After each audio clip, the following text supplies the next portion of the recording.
Welcome, everyone, to the Purple People Podcast. I'm Kyle, and alongside me is... I'm Adam Carlson, and I'm here to take you along on this Viking journey.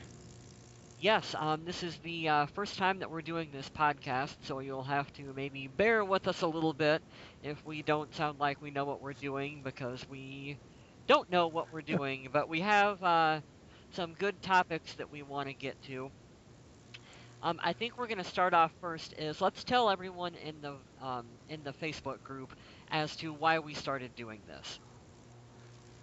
Well, my major reason for wanting to start this up is I wanted to show a little bit more about my passion for the Vikings. I've been a fan all my life, and I think that this would be a good way to get information across.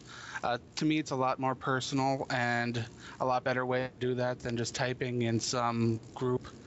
I think that more people can understand my passion and hear my real feelings, and I can express myself here without, going back and deleting and typing new words and everything. So, yeah, I think that's why I wanted to get this rolling. Yeah, same thing with me is I talk about the Vikings all the time, and whether it's at work or at home or over the computer. And I will, of course, listen to all the professional sports people talking about the team. And we say it all the time in the group that we seem to know more about the Minnesota Vikings than some of the people on the NFL Network or whatever. It's our team, we know them, and I think that we should be the ones talking about it, or the fans who really care for it. And we just hope that everyone enjoys listening to us share our opinions with the team. In some respects, I feel like fans might have a better grasp of the team than experts because they're too close to the material, We're sitting on the outside. We're seeing it. We're feeling the games. If you actually take a close eye to the game, you can pick things apart. You can see what's not working. And you don't have that attachment to the team like you would if you say it was your employment and, you had to do it for a living. This is just something we want to do. This isn't something we have to do. Yeah, exactly. And I mean, one quick example before we go into our top story is I think everyone pretty much knew that Bernard Berrien should not have been back on the team. And we were all very vocal about that, and they went ahead and did it anyway. Yes. And every single one of us was right with that. So yeah, here is our format that we're going to go into. We're going to do a top story every week that we do the podcast. Now, before the season starts, the top story could be something real small. Once we get to the regular season, it could expand a little bit to, what's happening to the players during the week or whatever. And we're going to start it off with Jerome Simpson and that awesome catch that he had over Chris Cook. Now, I'm interested to see your take on this one, Adam. Now, I've watched that video several times. I've got to say I wasn't a fan of how the ball was thrown. It was clearly overthrown to Simpson. And I think that the job that Simpson had of getting under that football and making the catch was unbelievable. And I understand that, this is just OTAs, and Chris Cook probably wasn't out there giving his 110% like he would on a game day against someone like Calvin Johnson or something like that. But still, to come in to OTAs, show that kind of heart, lay yourself out there like that just to make an impression in OTAs, that's unbelievable. That's all you can hope for, especially a guy that came in on a contract that was that small. he knows that this is his chance to redeem himself because of what happened in his past. Yeah, definitely. The ball was definitely it wasn't a very good pass by Ponder, but I was impressed with his ability to go up and to adjust to it.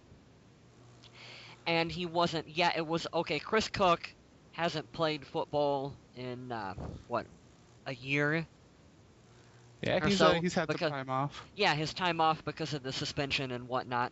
But still, I mean, Chris Cook is going to be a big part of this defense, and Oh, for without a doubt. yeah, hopefully anyway, for Simpson to go over top of him like that, it's pretty impressive. I'm liking Well, what I'm liking what I'm seeing through him. the other thing not to forget though is Cook is the big corner that the Vikings have. Yeah. He's the guy that they're going to have match up with the tall guys, and for him specifically to do that against Cook, that's got to open some eyes. Yep, I'm liking the chemistry that we're seeing too between Christian Ponder and Jerome Simpson. You can tell that Ponder trusts him already, and they can't. I mean, they can't be very far into the playbook with him. So if they've got this No. kind of trust already, I hopefully we should see good things from him throughout the season. I've been reading too that they've been hanging out outside of football, trying to get a little bit of a personal connection going too, and that can only help chemistry on the field. Yeah, definitely. I read that article that you posted about Ponder wanting to get to know everyone on the team, like what they used Brett Favre as an example. And Yep. yeah, I like to see him being a leader. We need more leaders like that with this team. Well, especially on the offensive side, the quarterback situation the way it is, we've got a young Joe Webb, we've got a veteran Sage Rosenfels, and I don't think either one of them right now would feel comfortable going into a huddle and taking on a leadership role. I'm so glad to see Christian Ponder stepping up and taking that. Yeah, definitely, because you look back, even Dante Culpepper was never a leader of the team, and neither were guys like Randy Moss. They relied on the Chris Carters or the John Randalls to step up and be the team leaders. And Oh, definitely. yeah, so hopefully Ponder can take over, and it looks like he's doing a good job with that one. Yeah, I think that a lot of Christian Ponder's success will hinge on Jerome Simpson. He's going to have that 3-game suspension, and that's going to hurt because we don't know who's going to line up on the outside. Well, hopefully, then, and we'll get to our wide receivers here in a little bit, but I think we got some guys who are going to be able to step up during those 3 games while he's gone, and we should be able to fill in. Plus, we open up against Jacksonville. I could line up as a wide receiver and probably beat the Jacksonville Jaguars, right? Well, I will assure you that I could not, but I do my best. Oh, shoot. Let's go right into our second segment. I'll let you do this one. All right. What we're planning on doing now is we wanted to introduce ourselves to the people who haven't really had a chance to get to know us or know a lot of the story behind why we're doing this as Vikings fans. Why I'm not jumping on the Packer bandwagon or something like that. It's the popular thing to do. Don't get me wrong. An Aaron Rodgers fanboy. He's got a lot of love out there. Yeah. A lot of love from people that probably didn't start out loving him, but bandwagon fans aside, we'll move along. Well, as a kid growing up in Duluth, Minnesota, I used to sit out in the garage with my grandpa when he was working on his tools and chopping up cows and getting the beef ready to eat. We'd listen to all the games, all the Minnesota games on the radio out there. We had the Twins games, we had the North Stars games, we had the Vikings games. We had everything rolling out there. Even some University of Minnesota, he didn't care. Anything that was Minnesota, he was in.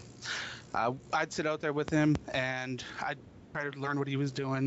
He's a big part of my life. I spent a lot of time with my grandpa. And what really got to me was I was talking to him, and he told me that before he passed away, he wanted to see his Minnesota teams win championships. That's awesome. Now, he got to see the Twins win theirs. Now, the Twins, they've taken care of their jobs. The Vikings, they've been struggling with that. But I'm here to help prolong my grandfather's legacy.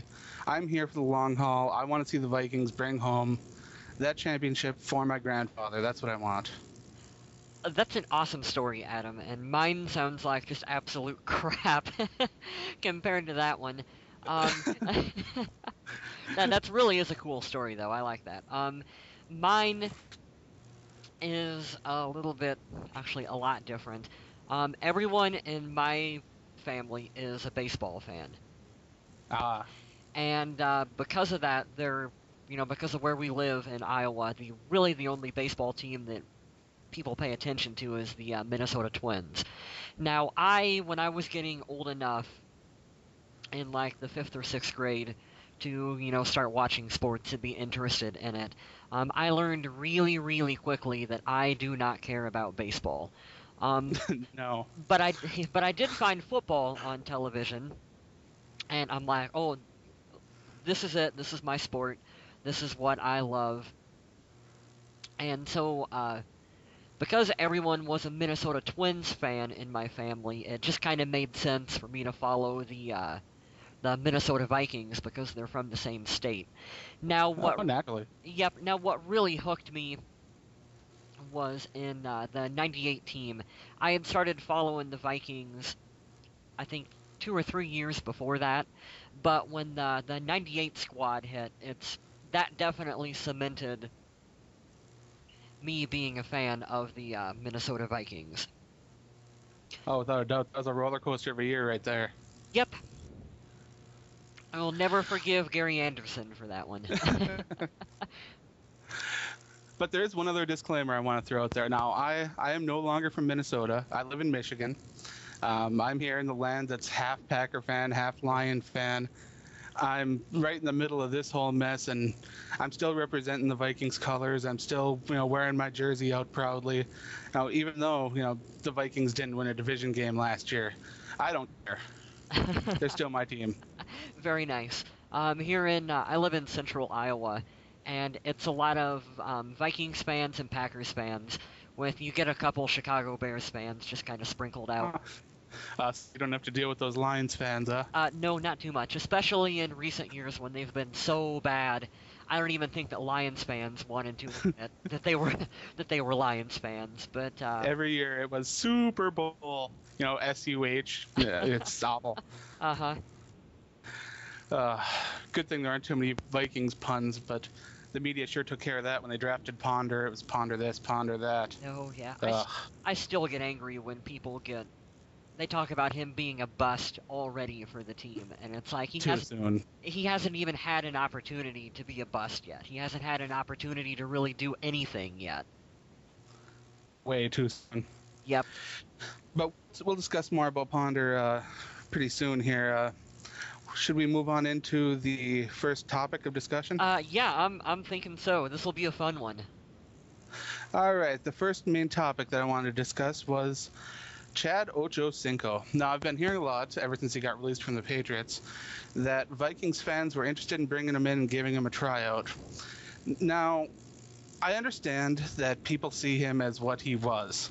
And when I say what he was, I mean back in Cincinnati when he used to have Hushmanzada help him line up and I wish I was joking, but from all the reports I've been reading, his football IQ is not very high for a guy with that much physical talent. The main argument that I'm reading is that the Vikings could use that veteran presence, but when you got a veteran presence that needs help lining up and needs help reading a playbook, and you've got a guy like Michael Jenkins there, I don't understand the real need for that. I understand that Michael Jenkins has taken on a lot because there's so many young guys on the team, Wright and Childs and Simpson, and you got all these young kids just trying. Arcano. Yep, we have a lot of young players on the team. We have a lot. We actually have. I have a list of them in front of me. We've got 12 wide receivers currently on the team. Oh yeah. Okay, listen. Devin Aromashadu, Emmanuel. I don't know how to pronounce his last name, but you know who I'm talking. It's Arcano, but Arcano. Okay. Stephen Burton, Greg Childs, Percy Harvin, Michael Jenkins, Camrar Jordan, AJ Love, who sounds like a professional wrestler, Or an adult film star. Yeah, Jerome Simpson, Kerry Taylor, Brian Walters, and Jarvis Wright. Basically, we've got no room for Chad Johnson if we wanted to bring him on the team. We've got plenty of competition. Out of My these other out of these my other 12, real deal with that is you've got Ochocinco there and you've got Stephen Burton. yeah. Now, I don't think you need both those guys on the same team. They're both the same mold, except I think Burton's got a higher football IQ and he's more athletic and he's so much younger. He's got so much upside. I'd rather see them take a chance at that upside than have Stephen Burton fall onto the practice squad and have a chance of getting poached by another team. Yeah, have That the just New England Patriots take him, because that's what would happen, and have him be a 1,000-yard wide receiver for another team. exactly. Yeah. But you're also going to have in that wide receiving core, you got to think about the snaps that the tight ends are going to be taken away. Yep. Because they're going to be lining up in two tight end sets, and you're not going to be seeing that much on the field of wide receivers. Maybe just two on the outside, but Exactly. this offense is going to be running a lot of big men. And like A lot of big men. and like you said, if he couldn't learn the playbook in New England, what makes you think he's going to step in and be able to learn our playbook in Minnesota? And we don't have anyone on the team to tell him where to line up. Like he would, like you said, he would be expected to come in and tell the younger players, help them out. And if he doesn't know what he's doing, he's not going to help anyone to begin with. Exactly. If we wanted a veteran wide receiver, we should have got Randy Moss. Oh, you and your Randy Moss love. Yo, you betcha. But But maybe then you also got people talking, they're complaining about not going out and getting a wide receiver in free agency, on like a 7-year, $100 million contract. But you got to Yeah. remember that you have to find a wide receiver. I don't think paying that for a wide receiver is going to pay big. Watch Vincent Jackson this year. He's not going to be a bust. Don't get me wrong. I don't think I'd almost even say that he will halfway be a bust, because they're gonna expect him to do so much for that team, and he's got expectations to live up to that I don't even know if he can meet them. Now, the bigger extent there, Pierre Garçon, the contract that guy got. Yeah. There's absolutely no way he'll be able to step up and earn that contract. There's no chance. Not And- without Peyton Manning throwing him the football. And the Vikings wanted to get in on that. They sniffed around. Yeah, I remember that. I would have been interested in having him on the team, but not for the contract that he was wanting and the contract that he got. There was no way that Minnesota should be spending that much money for anyone right now. No possible. And not for a rebuilding team. Nope. Especially not for an older wide receiver like Ochocinco or T.O. or Randy Moss. Sorry, buddy. No, Randy should come back and he should moon the crowd in Green Bay, and you know what? That would be good enough. Right now, I just want to see if this team can do one thing that I haven't been able to see them do, and that's develop players. Yeah, definitely. It seems like they draft good players, and then you never really see them develop into anything. You see them waste away, end up on another team, and then they play decently. Yep. Well, aside from Ray Edwards, we dodged a bullet on that one, but See, otherwise, Spielman does in fact know what he's doing with this team. It might not seem like it sometimes, but after when you step back and look at the entire picture of what he's trying to do, you gotta give him credit. I was impressed with what he did this offseason. He pieced together a team at a relatively low cost, a team that might be able to come out and win, 6, 7, 8 games. And to me, if 6 wins is a huge improvement, huge. 6 wins is like us getting to the Super Bowl after last season. As long as we don't see any more blown, almost 30-point leads, that just blows my mind. Well, hopefully the defense will do something. We have an actual quarterback, and we have some actual wide receivers and some other talent on the team. Now, this brings us actually into our next question about the talent on the team. Do you think that Toby Gerhart has the talent to step in and fill in for Adrian Peterson? Just assuming that Adrian is not going to be back for the first week of the season.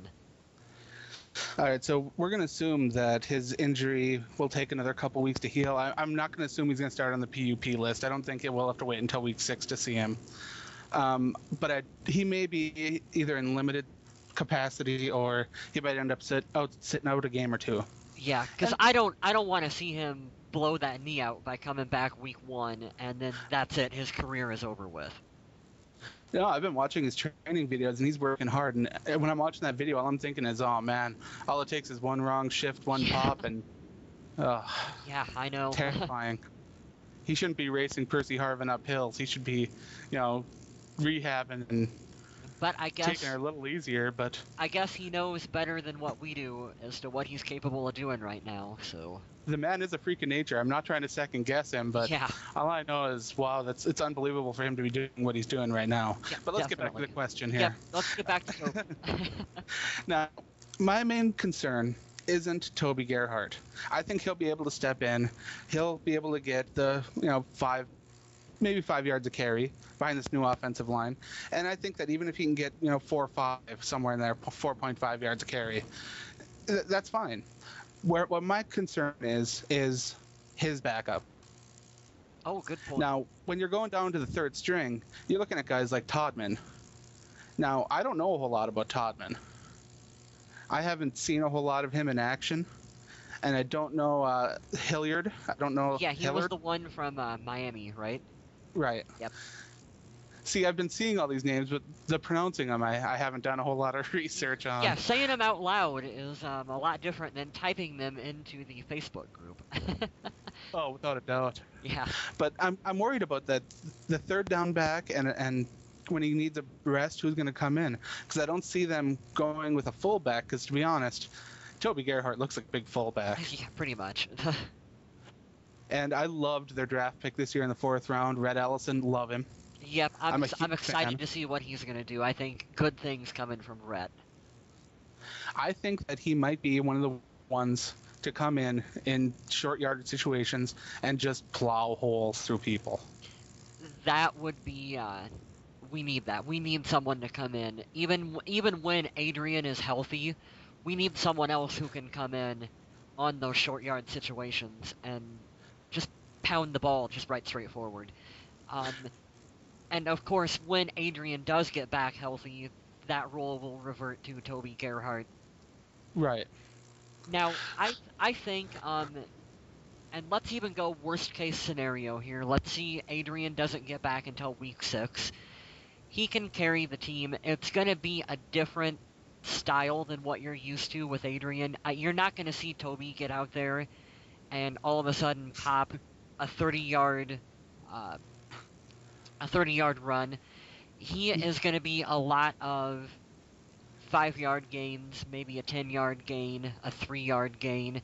It's just going to be a constant, steady pound up the middle with Toby Gerhart.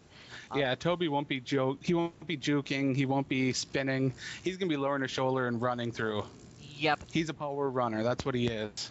Now, and I hope he doesn't try to get fancy. I don't think he will. Have you seen the photos of him of the workout?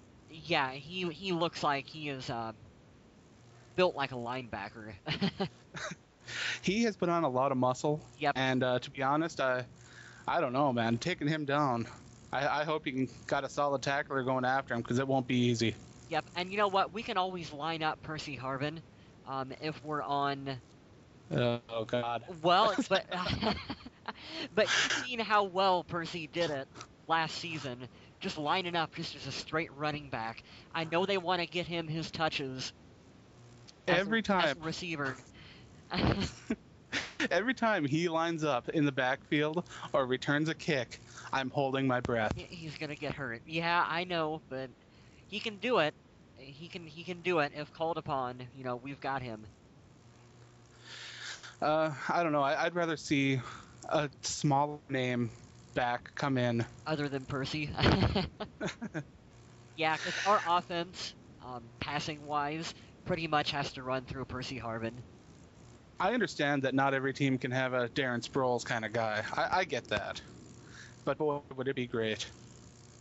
Yeah, it definitely would. Well, you never know. Maybe AJ Love will make the team, and maybe he'll be the next Darren Sproles. Hey, you never know. Yeah, you never You never know. know. With all these guys, there's a lot of competition on this team.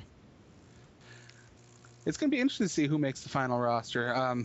That's one of the things that we'll be monitoring here close. Is we'll be talking about practices, OTAs, and we'll be paying really close attention to who's doing what, who looks good, who looks like they're not catching on. Yeah, but once we get closer to the start of training camp and preseason, the topics will be more topical, I guess you could say, because we'll have more things to talk about. Right now, we're just kind of we want to get going and we want to get the feel for things. That Right. way, once interesting things start happening, we're not stuttering our way through this podcast. If Exactly. that makes sense. Yeah. Well, this is kind of a downtime for the season right now. We're after the draft. We're before training camp. Right now, all we have is we have 90 guys on the roster. Yep. And we're looking around and we're trying to figure out who fits where. Right now, it's like a big game of Jenga. Yeah, and if there's one thing that we're not gonna do is we're not gonna be like Skip Bayless on ESPN First Take, and I'm not gonna sit here and pound my fist on the desk for Brian Walters to make the team.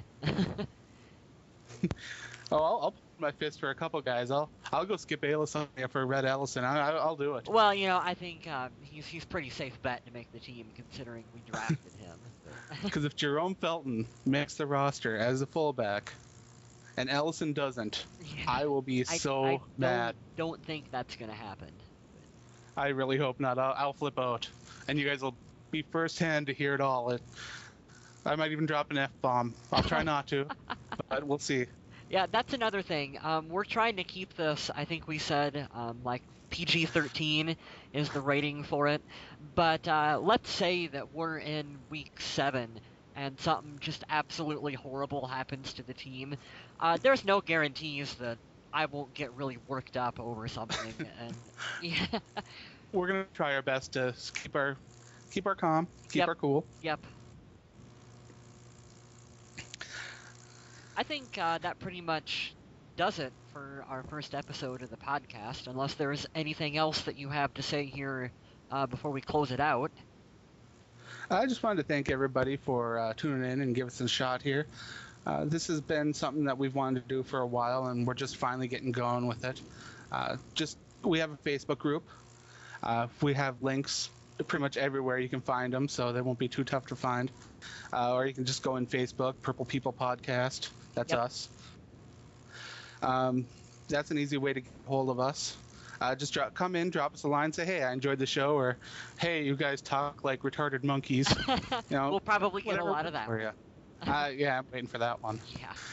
As soon as this goes up on YouTube, the very first comment, what are you guys talking about? Oh, yeah, we're going to get trolled by so many fans. It's going to be great. Yep.